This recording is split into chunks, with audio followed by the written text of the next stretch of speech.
Hello, everyone. My name is Padmini Nidumolu, and I'm the co-founder of Lean and Agile for Women, an initiative which was formed to bring women together, to empower each other, to support each other, to strengthen each other, and also to raise the floor for all the women in this space.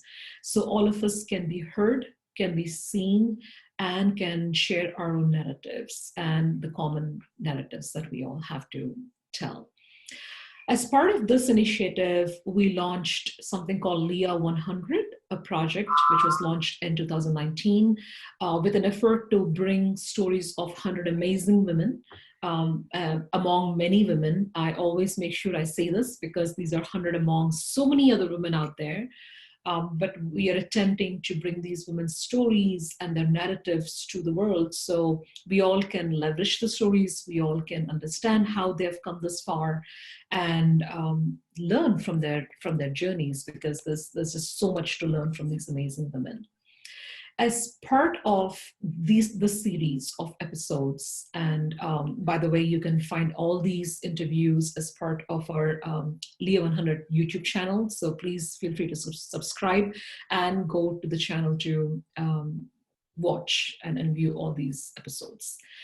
So today we are bringing yet another incredible woman to LIA100, and you will not find a whole lot about her on her LinkedIn profile, and I'll tell you why.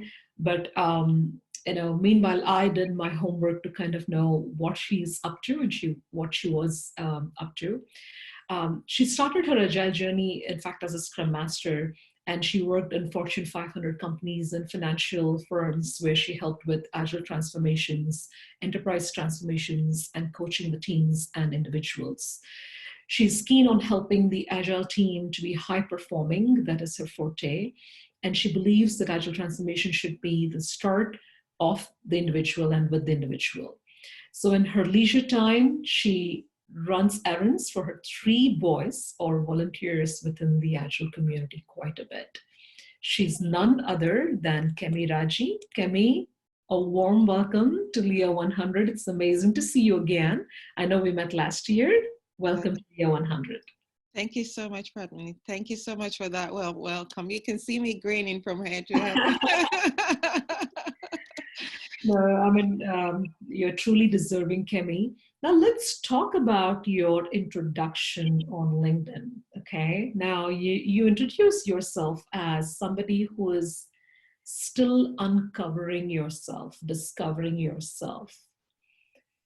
Tell us what that means and what is the process of uncovering yourself?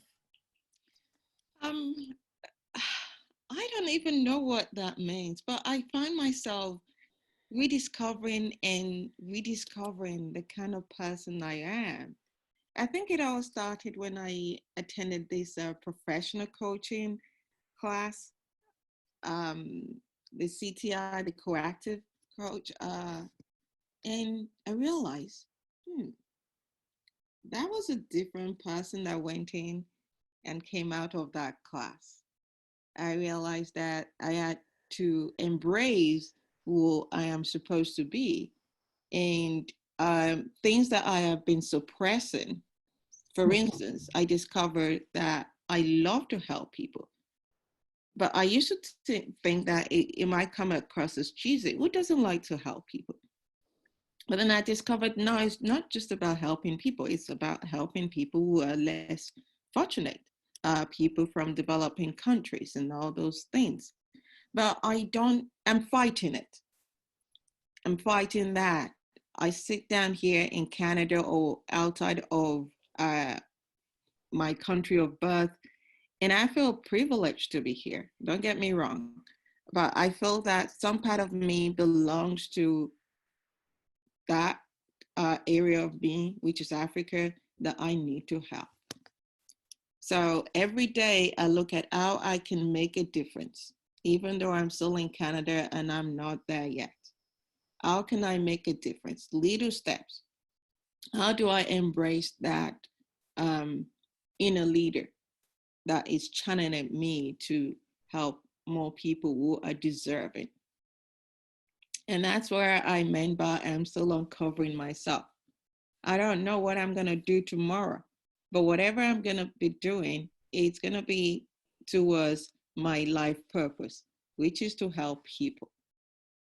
Um, my mom always say, oh, well, Kemmy is the person that would knock on everyone's door just to check on them. And that's Wow. true.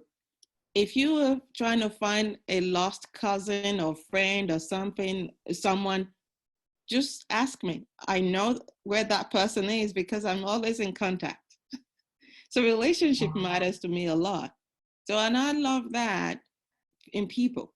I love to help to make a difference. I guess that's where I'm driving at.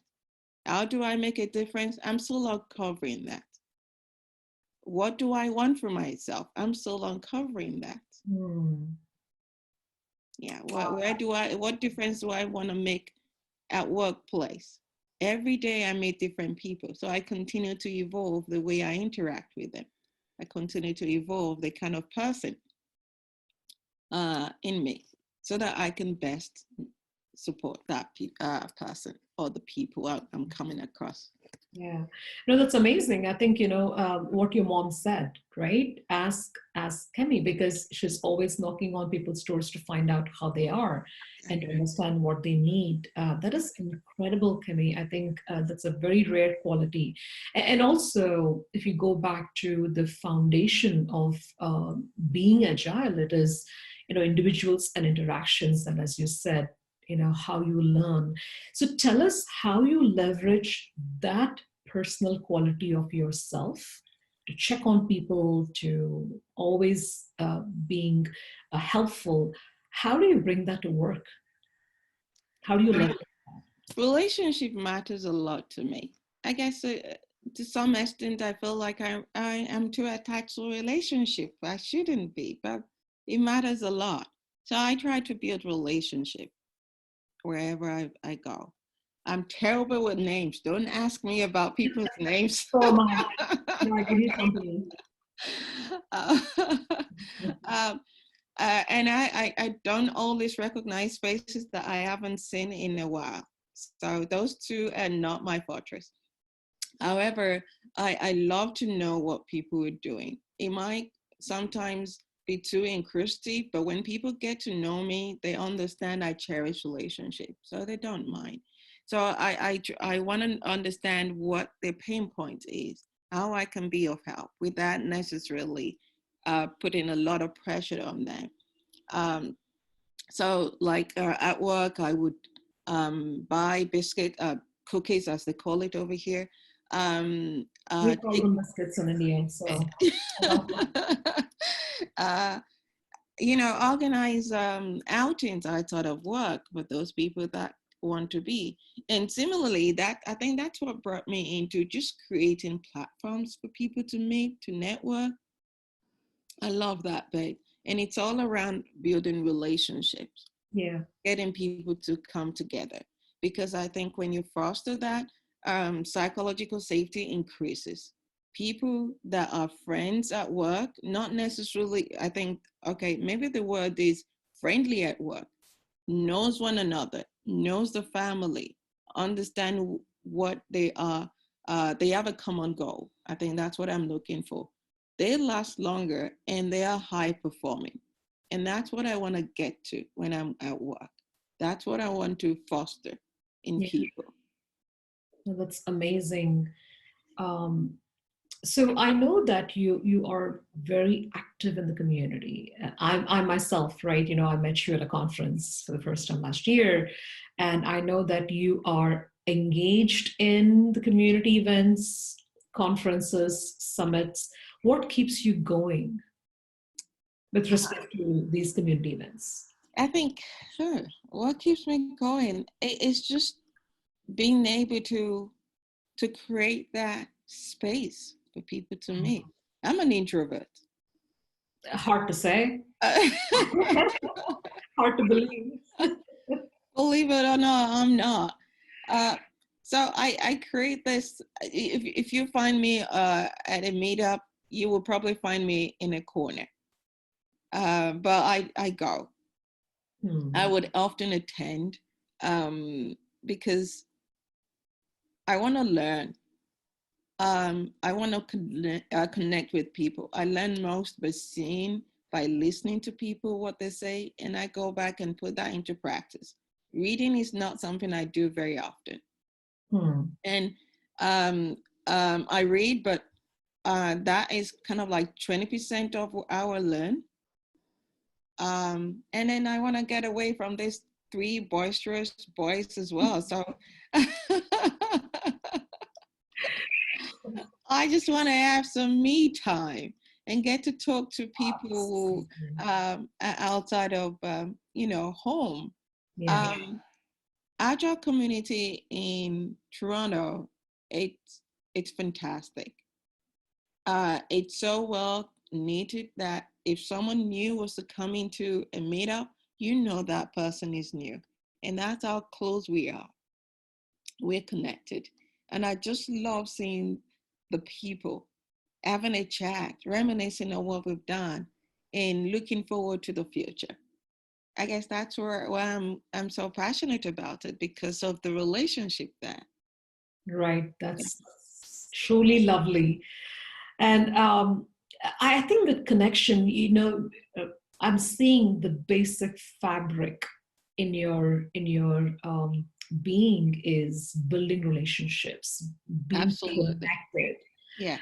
And if we can kind of pivot to another topic here, Kemi, what are some of the challenging times that you faced in your career, in your life, and how did you overcome them? Because the reason I ask is all of us have challenges.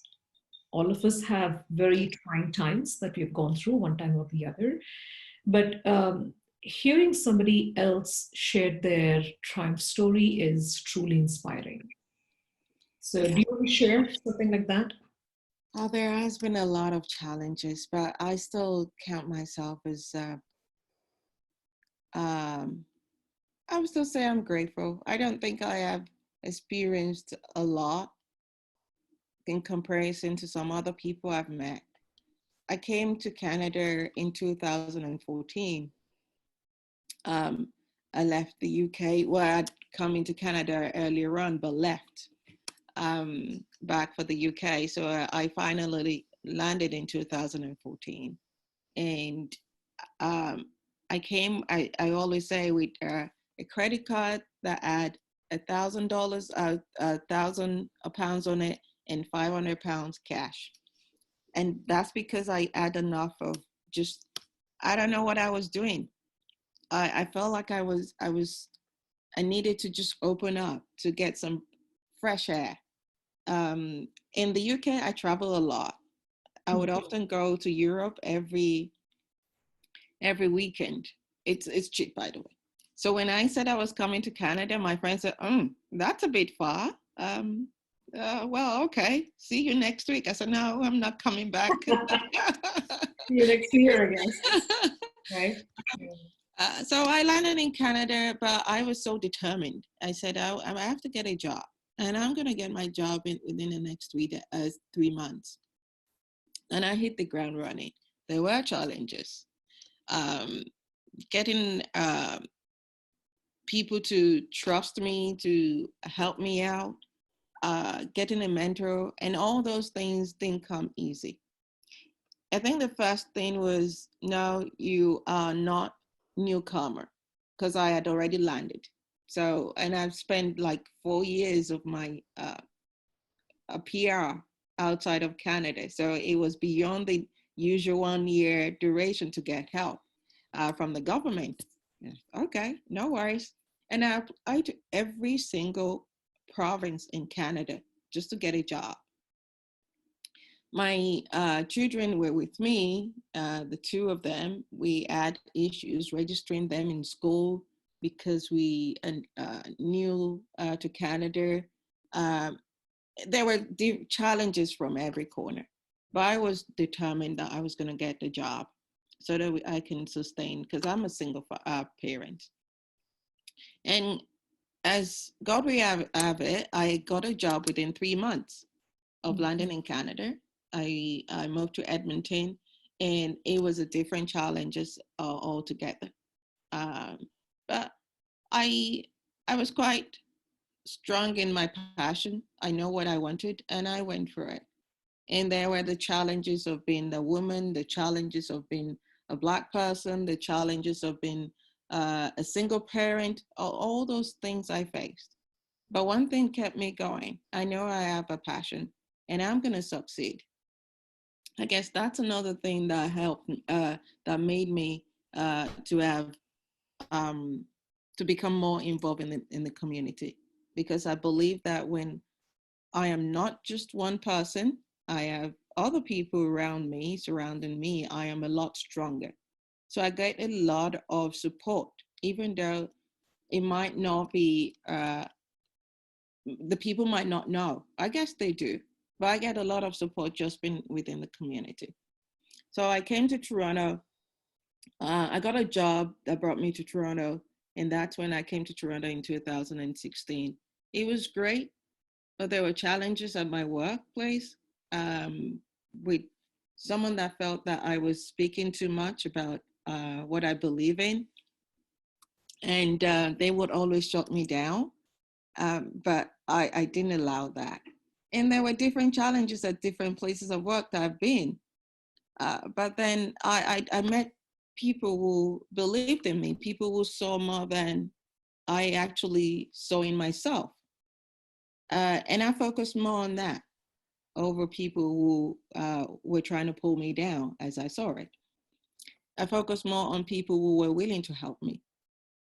And I'm never shy of asking for help.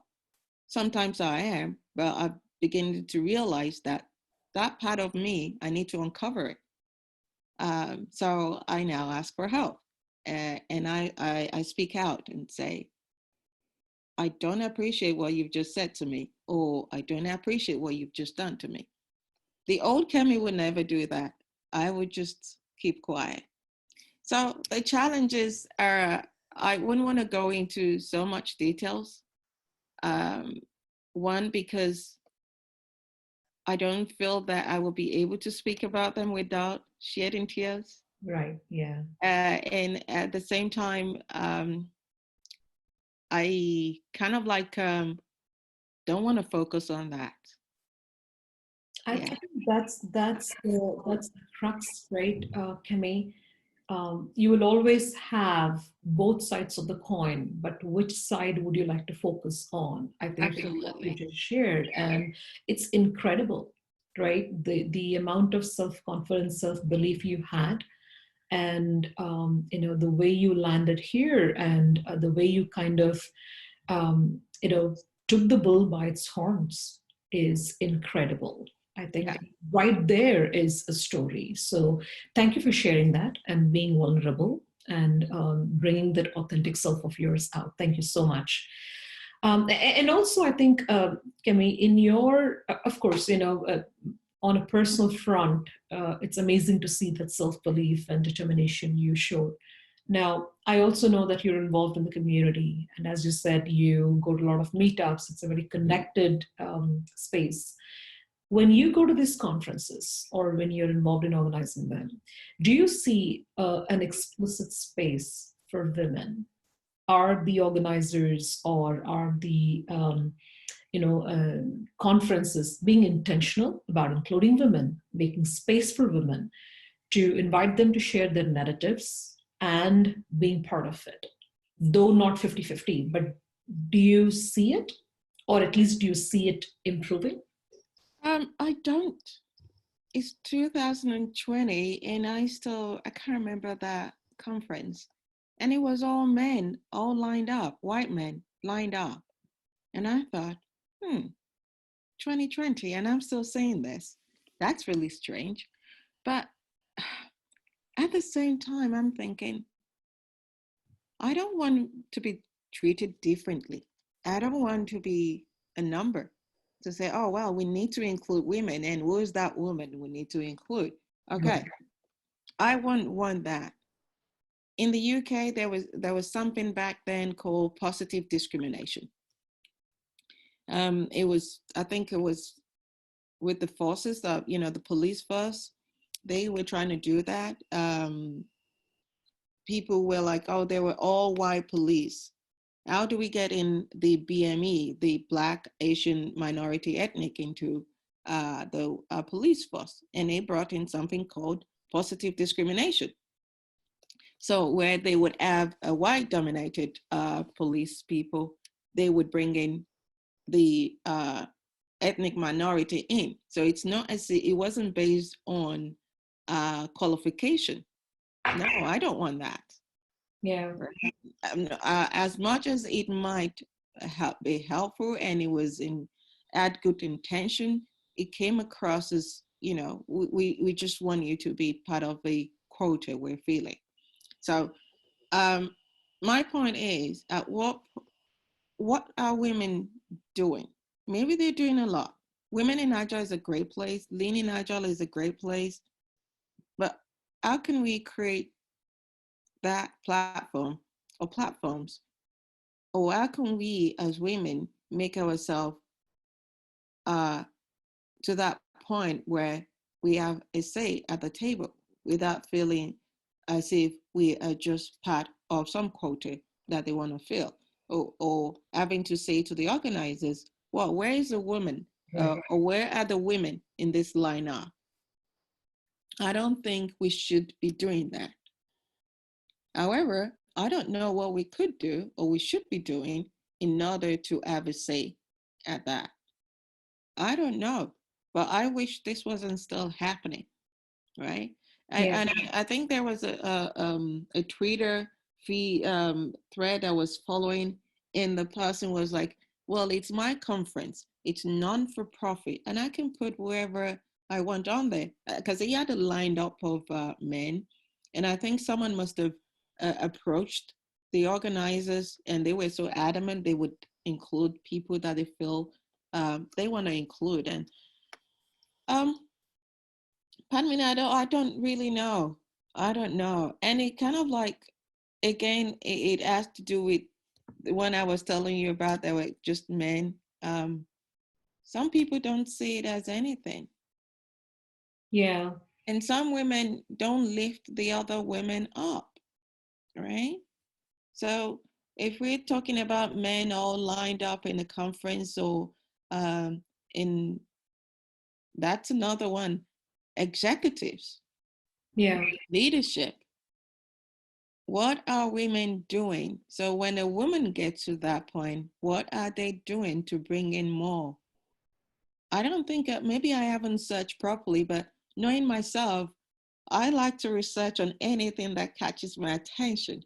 But I haven't seen yet any mentoring or coaching for women where the woman will be like, well, I'm an executive at this establishment and I will want to encourage you to come and join me so that I can coach or mentor you. I don't know, that kind of a thing, right?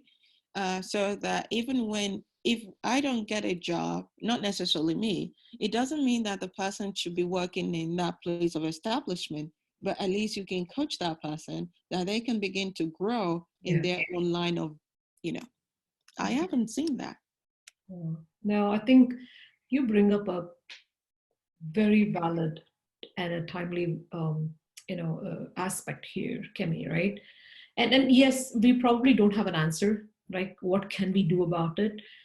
But as you rightly said, if we lift up each other, the group is more powerful than individuals. So, and then that is why Lean and Agile exists. That is why Women in Agile exists, and we have so many organizations who are working towards bringing us together. Sharing our stories so we can become more empowered and enabled together. Right? Yes, There's more exchange of information. There is more sharing of stories and learnings. absolutely. So it might take few more years, but I'm seeing the light at the end of the tunnel. So it might not. Oh, I'm so looking forward to that. I am looking forward to that time where women will actually and naturally be included and not just being part of a number or to fill a quota. Yeah, I think that also really hit me hard when you said that, right? We don't want to be, let's have 50% women for the sake of having women. No. Really identify and let the voices come in naturally, and you will see that it is actually more than 50%, probably that. But yeah, you're right. It's not for the number's sake, but they have to be intentional about making it a very equal representation.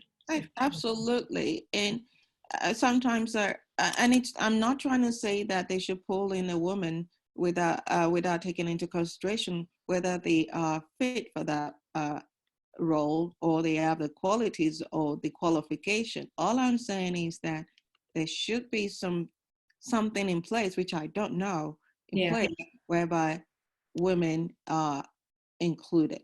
They feel yeah, inclusive. yeah, Women have other things to do, and I'm not saying the men doesn't, but when you look at it, women are often look at, oh wow, she's really strong because she's juggling the work front and the home front, right? yeah, Oh wow, maybe she's neglected the home front.